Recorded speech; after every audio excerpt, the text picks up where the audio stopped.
Welcome everybody, MoneyWise Wednesday, number 8, going down in the record books. I'm Kelly Walter. I'll be leading today's topic, and I got Kelly Merck with me as well. Hello, Kelly. And we got Herschel. All right. Quick shout out to winners. $25 gift card. We've been giving them out every week. So if you missed the memo, today's the day that you are going to participate. Congratulations to Ryan Lerman and also Kendra McBride. You are our winners from last week's video. We're going to be reaching out to get your address and send that gift card over to you in the mail. So today we're talking about how to pay for college, right? Many of you guys are, if you like, obviously everyone watching this session are older folks. So adults, right? But if you're a college student, if you're a high school student, you're watching this is still totally relevant for you. You can watch the 10 o'clock session if you want. We kind of did an introduction to student loans and talked about ways to save money on tuition. Today, we're going to kind of talk a little bit more in detail. This is super relevant if you are a high school student about to start college, if you're a parent of a high school student about to start college, if you yourself are in college or plan to go back to seek a degree, regardless what stage of life you're in, this is super helpful. And so this is recorded, so you'll be able to see it in our video playlist. If you know someone, tag them in the comments that you think might need to see this. If you know a local graduate that needs to see this, certainly comment, share it with them as well. Okay, so we're going to talk a little bit first about our playlist. So I want to show you where to go to find where we're going to teach from today. Okay, so when you jump over to our website, MoneyWise, it's going to take you to this page. You're going to hop on over by clicking on this Start MoneyWise button. And we are going to be going to investing in your future, paying for college. So we're going to click right here. All right, so let's just jump in. You guys ready? Okay, buckle your seatbelts. Getting started, paying for college. Obviously, we know that college costs are super high for folks who are going out of high school. So 4 out of 10 folks have to borrow money with student loan debts or student loans in order to pay for college. And this number is on the rise. Now, if you remember in our debt management class that we did a couple weeks back, we gave you guys a number of how much student loans make up of the overall debt for U.S. consumers, right? And I can't remember if it is here, but I can tell you that it is online. It's about $1.4 or $5 trillion. And that's broken up to about 44 million consumers paying for that student loan debt. Okay, so about 4 out of 10 people paying for college. Regardless of your financial situation, there are and can be smart ways for you to plan and pay for college. Even if you're in college right now and you feel like you missed the boat and it's too late and that the only option that you have is to borrow, that is not true. That is a misconception. So we want to make sure that you know what you can start doing right now to really help you pay for yourself or your family. So let's go ahead and start exploring here. All right, so how are students paying for college? What do you think is the most common way that students pay for college? The most common way. Who wants to take a guess here, Kelly or Herschel? Herschel. If I had to take a guess, Kelly, I would say loans. Okay. So let's click on loans here. Not quite. Again, a lot of folks think that it's loans, that they have to do loans, so then therefore they don't explore other options. So I see where you were leading us there on Herschel. Not quite. The majority of students are actually paying for college with a combination of other sources. 34% of students are getting funding from their parents, actually. Wow. So those parents are out getting loans to pay for their kids to go to school. So kids, what are you guys doing to help your parents out? Right. All right. How are students paying for college? Let's look at this pie graph here to see how it's broken down. All right. 34% parents, 28% scholarships and grants, 24% loans, 13% self-funding, and 1% family and friends. All right. What college costs that you should consider? So besides tuition and housing, the average family is going to spend about $1,700 to $3,300 per semester on college. Okay, that's simple math for you guys to do, right? Even if you just wanted to go on the high end, just round it to $3,000 and guess how many semesters you would be in school, there's kind of an idea of what your overall cost might be. Of course, tuition is going to vary based on university and certainly based on private university versus public, and we'll talk about that in just a little bit. All right, so we're going to click on each one of these here. Activity row. College life can also mean a social life, right? Some of you guys go to college for the social life, but some costs to consider to be active in college. Gym access, restaurants, sporting events, theaters, Greek life, spring vacation, semester abroad. These are all examples, right? There could be other things that you might be interested in, of course. Who's paying for that stuff? Is it going to be you? Is it going to be mom and dad? How is it gonna go? All right, let's jump up here to number 5, and I'm gonna, we'll go to number 2. All right, bookstore. Students need other besides textbooks to be successful. Other things to consider. You may need a printer, you may need paper, you may need notebooks, you may need backpack fees, lab fees, computer, all of those things, just to name a few. Let's jump down here to number 3. Parking lot, transportation, comes in many forms. Sometimes you have to pay for a parking permit on campus, right? What if you have to travel home for the holidays? If you're going to a college or a university that is not in your hometown, how are you going to be, getting there every holiday and back? So you may have public transportation, right? If you have your own car, who's paying for the car? Who's paying for the insurance? Who's paying for the gas? All that stuff. Who's paying the Uber fees, right? And then let's jump up here to number 4. Student center. Students are responsible for things other than studying, right? Including your basic care. So health insurance, medication, groceries, laundry, meal plans, all that stuff. Those things cost money. Who's paying for it? Is it you? Is it mom and dad? Do you have a job and the cash flow to pay for it, or do you have to borrow it? Housing. Whether housing is off or on campus, personal items, of course, should also be considered. Clothing, cell phone, toiletries, microwave, sheets, towels, lamps, all that kind of stuff. Okay, so we just threw a whole lot of stuff at you. I know for some of you who are like, I'm going to live on my own in college. Okay, well, these are all the things you need to consider, right? Because you need to have a conversation with mom and dad, because you have an expectation that you're paying for it all, or parent, you might have an expectation that your child's paying for it all. We haven't really had a conversation about this yet. But let's start talking to our kids, 9th grade, 10th grade, 11th grade, teaching them how to be responsible and teaching them how to earn income so that they can pay for those things that they want, right? All right, let's move forward. Is financial aid an option for our family? The big question is, are we gonna qualify? Most likely you're gonna qualify, right? The only way that families can access federal student aid, and in most state and college aid, is by submitting their FAFSA.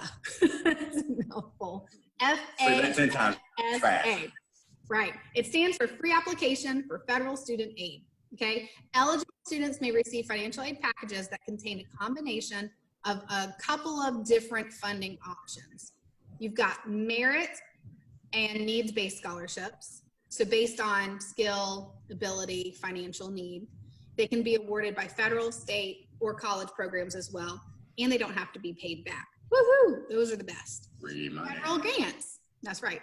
Federal grants, mostly based on federal need and awarded by the federal government, and also don't have to be paid back. Federal grants, not loans. You have a federal loan, you pay it back. Some people, it amazes me how many people graduate college, get their first job, and go, oh, I didn't think I had to pay that back. And it's like a lot of money, right? All right, state and institution grants. Many states and colleges have grants that require the FAFSA to be submitted and don't have to be paid back. You can actually get this, you can fill out that application form. I believe it's at fafsa.ed.gov. Yes, right. ma'am. Yes, ma'am. Thank you. All right, and then you could also do a federal work study. This is really cool. It provides a part-time job opportunity so that students can earn money for their education expenses. And of course, this program is also based on financial need. And then we've got federal loans. Usually provide lower interest rates than a private loan through a credit union or a bank. And of course, those need to be paid back. All right. Up next, how can we build college savings, or how can a college savings help? All right, so families can either save and earn interest to pay for college or borrow and pay for interest to a lender. So a lot of us, I think, have an approach of, I'll borrow it when I need it, right? Because I want to spend my money now and indulge in my things now. Or we have different needs. Maybe it's not all indulgence. Maybe it's actual needs, right? Like starting a family, and depending on how many kids you have and what their age ranges are. You know, you have a lot of things between birth and graduation from high school that we as parents have to pay for in regards to our children, right? There's medical costs, right? There's medical costs. There's braces. We're talking braces right now, y'all. That's a car payment. Jesus. Right? So this is real life stuff, Kelly. Like, this is real life stuff. So if you guys have little ones at home, I'm not trying to like freak you out, but if you have little ones at home, it's so good to put your what is your college plan hat on right now for your kids so that you can at least get some things in order. It really helps you to go, okay, well, if this is something that we want to do, if we know that we want to fund a college fund for, you know, our children, then we need to start figuring that out now. That makes a difference in the decision of, should I buy this car or that car? Should we buy this house or that house, right? Should I put more into my 401k now, or should I invest in a college savings plan? Like, there's a lot of different things that you need to be thinking about. So saving ahead of time could really help you not feel like the only option that you have is to borrow when it's time to borrow or when it's time to go to college. Kelly? We had that conversation when my son was 5, and at the time I thought, why are we even talking about this now? But time goes by just like that. College comes up, and I'm so glad that we had that conversation when he was 5, because we were prepared for it. And even when you're prepared for it, you still have other things that come up, like all the little 1, 2, 3, 4, and 5s that we were talking about. So we had his tuition and things paid for, but we were able to pay for the other things because we had planned ahead for the biggest part of the college. And that burden wasn't on him to do, so he could focus on his school and all that stuff. Exactly. Yeah, absolutely. Absolutely. That's good.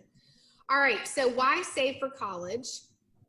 We've already talked about this. Having a plan to save actually can increase your chances as well that your child will go to college. Because a lot of folks, I think, will feel discouraged.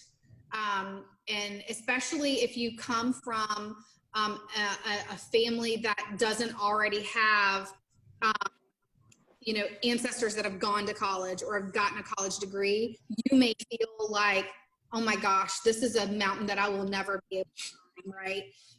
And so having a plan now and breaking that family cycle of not being able to do something is so empowering for your children when they're going to school. So anyways, again, another soapbox I like to jump on, but it's so true. All right, this next one here, how are 529 plans used for college? This is a good one. 529 plans are a tool that can be used to really help pay for education as well if you're not doing like a prepaid college fund or something like that through a state, through the state. Every state in the U.S., including the District of Columbia, offer some sort of 529 plan, and there are 2 types available. You've got the prepaid tuition plans and you've got the education savings plan, okay? So good options for you to consider because they lock you in, or you can start earning interest on what you're saving, regardless of how young or old your child is. And then, of course, the magic question, when do I start? As soon as possible. That's Herschel's answer on everything. It's like, Herschel, when do we start saving? When do we start building our credit? When do we start paying off debt? As soon as possible.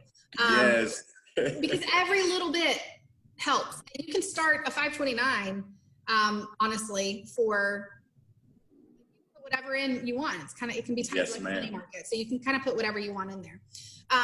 So anyways, any chance that you have to be able to earn interest is great. All right, here's the other big, this is probably the $1 million question, or maybe the $40,000 question. How much does a child need in college savings? This is super cool. So even though money for college may come from a variety of different sources, it's important to understand how much you need to have in a savings plan if you plan to help your child, or if you yourself are about to go to college, or if you're going back to school and want to seek a 4-year degree or something like that. All right, so let's use this handy dandy savings calculator here. This is going to help us determine how much we should save based on when our child's going to go to college. I've got a 10-year-old, so we're looking at 8 years before she heads off to school. Okay, that's perfect. So let's go with 8.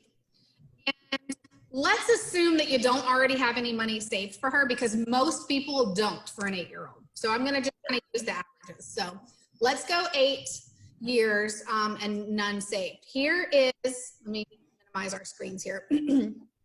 Your annual college savings goal should be annual college savings goal. Okay, so this is how much you should be saving. For 4-year public university, $10,900, so just under $11,000. For a 4-year private university, you're looking at $25,000. So these figures are based on the average total tuition fees, room and board rates charged for full-time undergraduate students in degree granting institutions, with an annual cost of about $21,900 for a 4-year public university and $49,800 for a 4-year private university. How does that number hit you, Herschel? Kelly, can you elaborate? It's shocking to me, but I think more importantly is, could you repeat the A word that I think a lot of people are missing in this? Because I think once you see these numbers, we think, oh, we can go to college for 10 grand, right? Or 11 grand. Kelly, if you would please repeat that A word once more. And the word that I'm speaking in reference to is annual. That's yearly. That's annual, right? Annual costs. Annual costs. Yep. So taking into consideration an annual cost of $21,900, if they're going to a 4-year school, 20, 40, 60, $80,000 in 8 years. And tuition fees are on the rise. You know, so that sounds kind of high. You're like 80 grand, holy moly. But again, you're not just talking tuition. You're doing the whole cost of what living expenses are estimated to be. This is how much it would cost a family or an individual for all of their tuition and college needs within a year. $24,900 for private, $10,900 for public per year that they're in school. So I'm going to shift gears for just a second, and I'm going to jump over to a website that I think you may find helpful. It is called Campus Explorer. Okay, I've had a couple friends who have used this for their kids. So I'm going to go back over to it helps you kind of find a 4-year university and gives you an idea based all over the country what it might cost you to do it. We won't spend a whole lot of time in here, but one thing I love about this is you can kick in a degree they might be seeking. Do they want to go online? Do they want online or physical classes that they go to? Maybe a combination of both. And then you can do a search. So even if you just said, hey, let's just get them through an associate's degree first. Let's see what the cost might be for that. And then you can compare, what if we did the associate's degree, right, with a community college first, then transfer to a 4-year, what would my overall tuition be in a 4-year window versus just going to a 4-year private or public school? Okay, so I kind of like this, that you can pick that. And some of you guys know, based on the career that you want to accomplish or be, or your kids want to be, it may require a master's degree or a doctorate.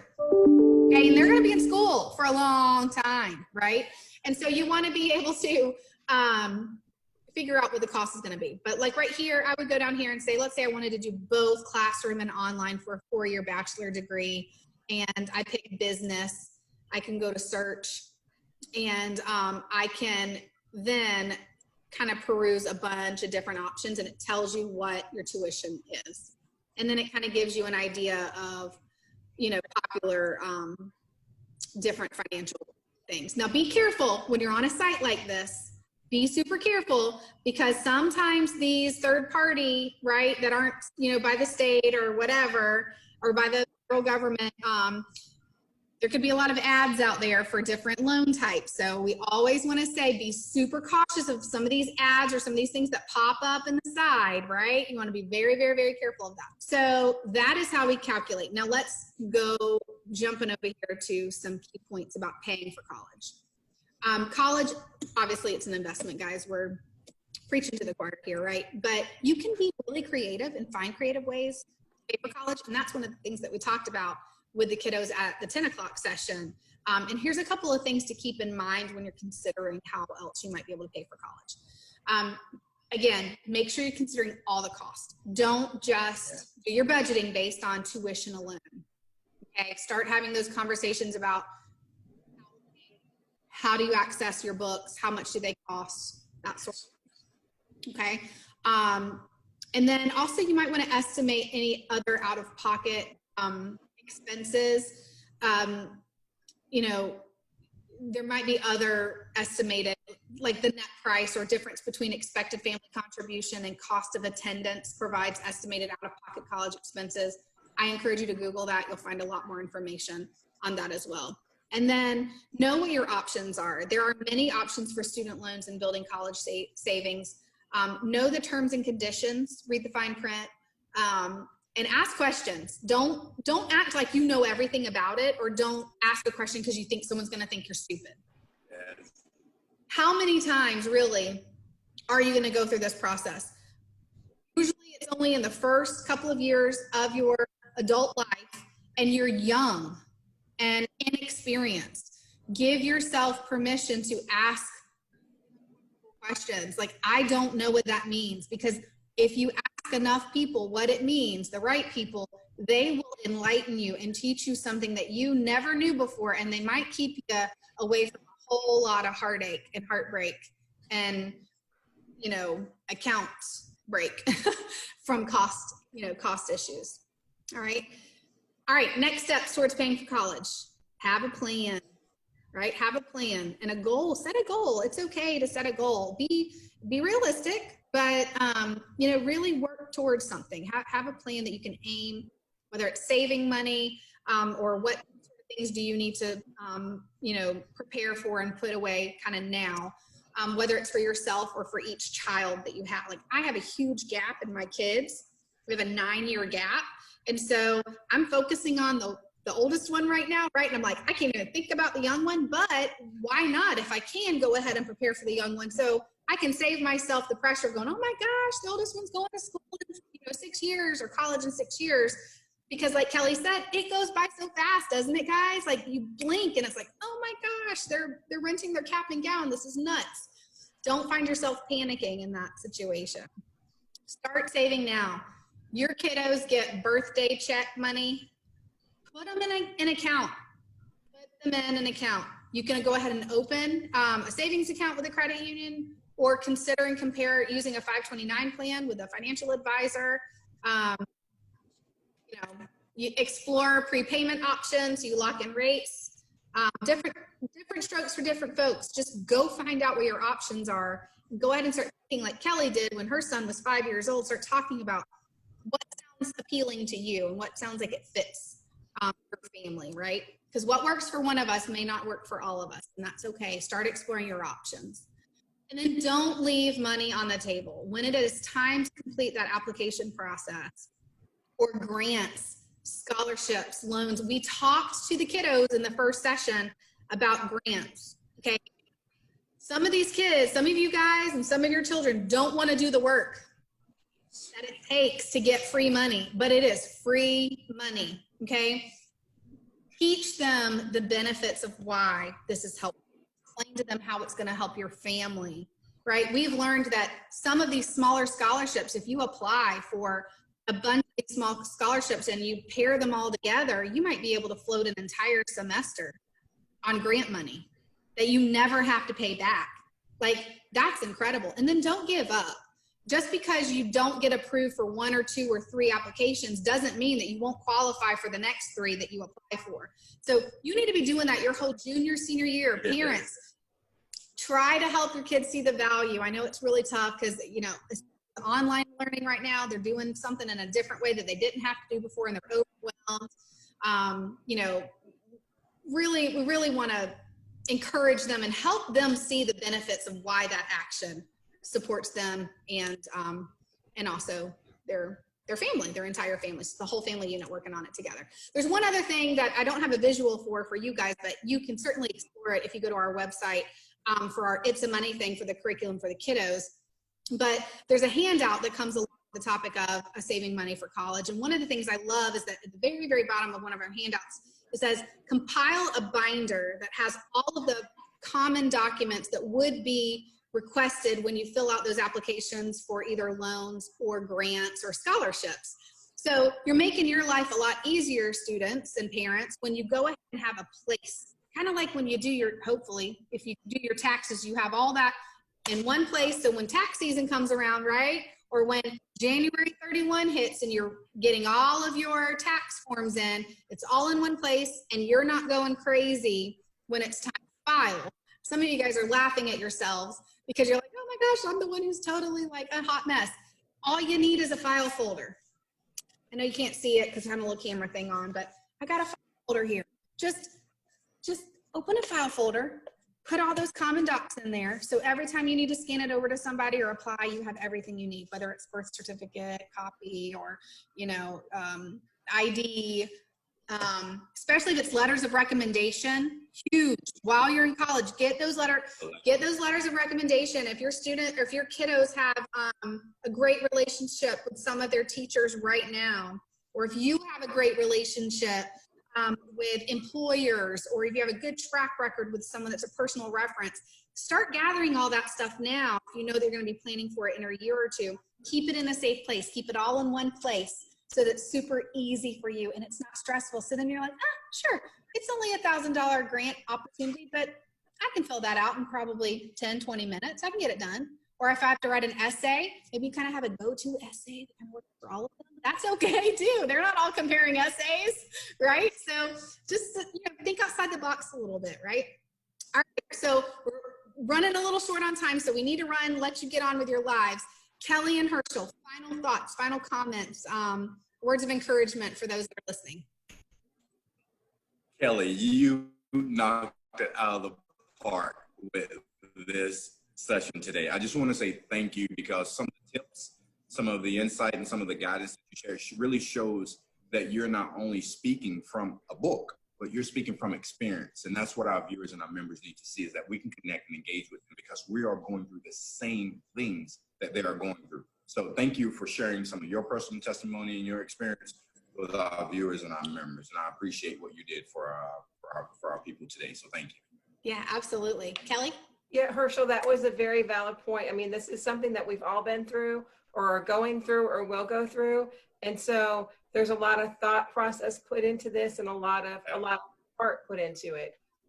Yes, ma'am. I said this in the last one though, and this is so true. Free money is good money. Find out what's available, look for it, apply for it, do whatever you can. And then also, when you're looking at it, when your child is 5 or 8 or 12 or whatever age, try and make that work for you. I mean, there were times that we budgeted money that when we did this plan, that we didn't know how we were going to pay for it each month, but looking back at it now, we're so glad we did. So it's a struggle. It's just like any other bill that you have. Make a plan and then try and stick with it the best you can. Awesome. Thank you, guys. Well, thanks again, everybody, for joining us today. Make sure you check out or comment so you're entered to win the gift card, and then like and share more. And like I said, if you know a college student or a parent who has someone who's going to be starting college that you think would really benefit from this, just tag them here in the comments and let them watch and be enlightened as well. Thank you, guys. We'll see you next week, same place, same time at 12 o'clock. Y'all have a great day.